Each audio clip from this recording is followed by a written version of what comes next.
বাকযন্ত্র, এই বাকযন্ত্র থেকে প্রশ্ন হয়। এই বাকযন্ত্র কি, এই বাকযন্ত্রের অংশ কোনগুলো, এগুলো জানতে হবে। বাকযন্ত্রটা কি? আমরা জানি ভাষার মূল উপাদান কি? ভাষার মূল উপাদান হলো ধ্বনি। ধ্বনি। আর এই ধ্বনি সৃষ্টির মূল উৎসটা কি? মূল উৎসটা হলো বাকযন্ত্র। বাকযন্ত্র।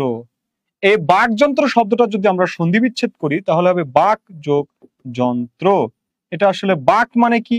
বাক মানে হচ্ছে কথা, কথা, কথা, অর্থাৎ কথা বলার যন্ত্রকেই বলা হচ্ছে বাকযন্ত্র। কথা বুঝেন? কথা বলার যন্ত্রটাকে বলা হচ্ছে বাকযন্ত্র। বাকযন্ত্রটা কি? বাকযন্ত্র হচ্ছে কথা বলার যন্ত্র। আমরা যে কথা বলছি, কথা বলতে যে অঙ্গগুলো প্রয়োজন পড়ছে সেই অঙ্গগুলোকে একত্রে বলা হচ্ছে বাকযন্ত্র। ঠিক আছে? এটা আবার কিন্তু ওই সুন্দরবনের বাঘ ধরার যন্ত্র না। হ্যাঁ, সুন্দরবনের বাঘ ধরার যে যন্ত্র, ব্যাপারটা এরকম না। ঠিক আছে? এটা হচ্ছে কথা বলার যন্ত্র, বাকযন্ত্র। আচ্ছা, এখন দেখেন কথা হলো এই বাকযন্ত্রের অংশ কোনগুলো। অংশ, এটা পরীক্ষায় আসে। বাকযন্ত্রের অংশ দেখেন, যখন আমরা কথা বলি তখন আমাদের মুখ দিয়ে বাতাস বের হয়। বাতাস, বাতাস। এই বাতাসটা কোথায় থেকে আসে? এই বাতাসের উৎস কি? এই বাতাসটা আসে মূলত ফুসফুস থেকে। কই থেকে? ফুসফুস থেকে। বাতাসটার আগমন ঘটে ফুসফুস থেকে। ফুসফুস, ফুল লিখে ফেলছি। ফুসফুস থেকে। এই ফুসফুস থেকে বাতাসটা আসতেছে আকাশ পথে না, একটা নালী দিয়ে আসতেছে। এই নালীকে বলা হয় শ্বাসনালী তথা কণ্ঠনালী। শ্বাসনালী বা কণ্ঠনালী। আচ্ছা, 3 নম্বর তথ্যটা কি? এই যে ফুসফুস তাড়িত বাতাসটা আসতেছে ফুসফুস থেকে শুরু হলো, তারপর শ্বাসনালী দিয়ে এসে এদিক দিয়ে তো বের হবে। এই বের হওয়ার পূর্বে এখানে ছেলেদের যে উঁচু অংশটুকু আছে, উঁচু যে জায়গাটুকু আছে, এই জায়গাটুকুকে বলা হয় স্বরযন্ত্র। কি বলা হয়? স্বরযন্ত্র বলা হয়। স্বরযন্ত্র, স্বরযন্ত্র। স্বরযন্ত্রটা কি জিনিস? স্বরযন্ত্রটা হলো কথা বলার যন্ত্র। সরি, কথা বলার যন্ত্র না, সরি। স্বরযন্ত্রটা হচ্ছে কি, এটাকে ভোকাল ফোর্ড বলে, বা এটা হচ্ছে কাঁপুনি দেয়, ভাইব্রেট করে। আচ্ছা, স্বরযন্ত্র। এরপরে আসি 4 নম্বর। এই স্বরযন্ত্র যখন আমরা পার হওয়ার পরে এই জায়গাতে পাবো কণ্ঠ। কি পাবো? কণ্ঠ। কণ্ঠ বা জিহ্বার মূল, জিহ্বার গোড়া। এই জিহ্বা মূল বা জিহ্বার গোড়াটাকে বলছি কি? জিহ্বার মূল বা মূল অংশ বা মূলীয় বা কণ্ঠ। এই কণ্ঠটা বা জিহ্বা মূল পার হবার পরে আমরা সরাসরি একটা বড় জিহ্বা পাবো। মানে জিহ্বার গোড়া থেকে তারপর যদি সামনে আসি তাহলে আমাদের মূল জিহ্বাটা পাবো। তাহলে এটা হচ্ছে কি? এটা হচ্ছে জিহ্বা। তাহলে আমি বাকযন্ত্রের অংশ বলছি।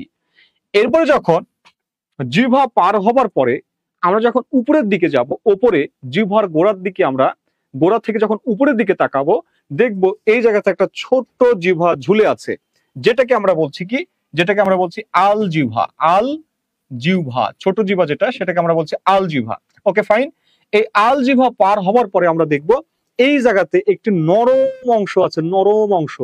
তথা এই যে আল জিহ্বা পার হয়ে যে লম্বা যে ছাদ আছে, ছাদ, এটাকে বলা হয় মুখবিবরের ছাদ। এই ছাদের যে পিছনের অংশটুকু, এটাকে বলা হয় নরম তালু। কি বলা হয়? নরম তালু। আর এই নরম তালুর সামনে যে অংশটুকু আছে এটা হচ্ছে অনেক শক্ত, অনেক হার্ড, এই জন্য এটাকে বলা হয় শক্ত তালু। কি বলা হয়? শক্ত তালু। শক্ত তালু বলা হয়। এই শক্ত তালু থেকে মূলত চ ছ জ ঝ ইয় ধ্বনিগুলো উচ্চারিত হয়। ওকে, ফাইন। এরপরে যখন আমরা এই শক্ত তালু পার হওয়ার পরে আমরা দেখবো এইরকম একটা উত্তল অংশ আছে, অর্থাৎ এইরকম একটা বাঁকা অংশ আছে। ঠিক আছে? এরকম গোল অংশ আছে। এটাকে আমরা বলি কি? এটাকে বলি হলো মূর্ধা। কি বলি? মূর্ধা। ওকে, ফাইন। এরপরে যে এই যে গোল উত্তল জায়গাটুকু আছে, জায়গার পরে এইখানে যে নিচে অংশটুকু আছে, এই অংশটাতে দাঁতগুলো বসানো থাকে, অর্থাৎ এই যে দাঁতের যে গোড়া, এই গোড়াটাকে যদি এটা বিবেচনা করি, ভাবি, তাহলে এটা হচ্ছে দাঁতের গোড়া তথা দন্তমূল। তাহলে এটা কি? এটা হচ্ছে দন্তমূল। আর এই দন্তমূলে দাঁতগুলো কি থাকে? মানে গোছানো থাকে, মানে দন্ত মূলের সাথে দাঁতগুলো লাগানো থাকে, যুক্ত থাকে। এই জন্য তারপরে কি আছে? দন্তমূল বা দন্ত। ওকে, ফাইন।